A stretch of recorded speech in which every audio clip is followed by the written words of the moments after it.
Mr. To me, Mr. Rodriguez, is more of an inspiration to me, just because from reading his book, it's actually put me out of a lot of actual depression. You know, he's actually giving me something to look for because he's gone through so much and he's still made it. And he's still here and he's still trying to make some change. And I hope that there's more leaders like that in the world, because we sure do. So that's all I have to say.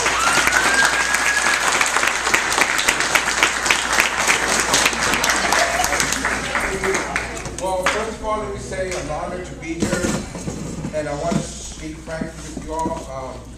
Some of you might know about Always Running, you know kind of like my life. I am not the usual candidate for governor, as you can imagine. I came out of the streets of Los Angeles. I was a drug addict, I was in gangs. I changed my life, and I have been working very active in the community for 40 years, helping young people, going to prisons, working in the community. Now I'm ready for governor. Now, the only reason that I'm doing this is not because I care to sit in the governor's mansion or I care to be a big politician. I am not a regular politician. What I care about is to change this state. You know what I'm saying?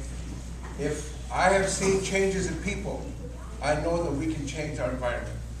And that's why I'm ready for governor. Now, Always Running, and some of you read the book, you know that the whole thing is about change. It doesn't start out that way, and sometimes you don't think I'm going to make it, but it's about how change happens inside of you, and also how it happens in your family, and how it can happen in your community. Many of you know the first community I moved to when I moved from Mexico when I was 2 years old was Watts. Watts is my first rooted home. I have a very close connection to Watts.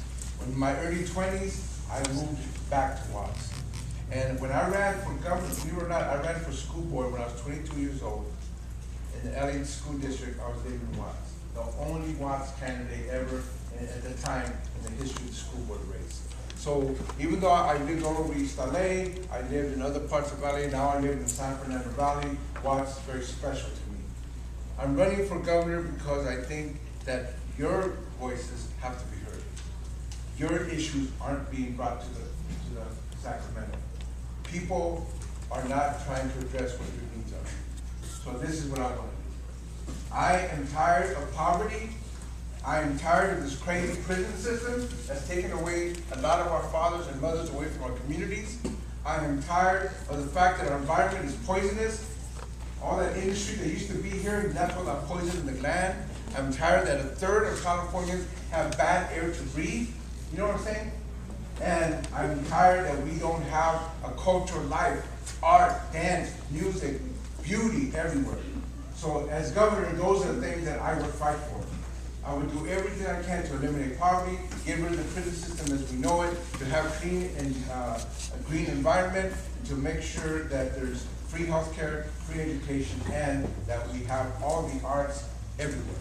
That people are doing music, dance, theater, everywhere in every neighborhood. That's what I imagine California to look like, and that's what I'm going to try to make happen.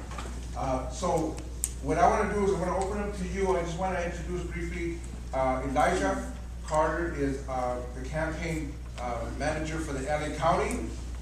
He has a few words so you know the nuts and bolts about the campaign, and then I'm going to open it up to you to ask me any questions, to challenge me, and let's have a little dialogue. But I'll have Elijah say a few words.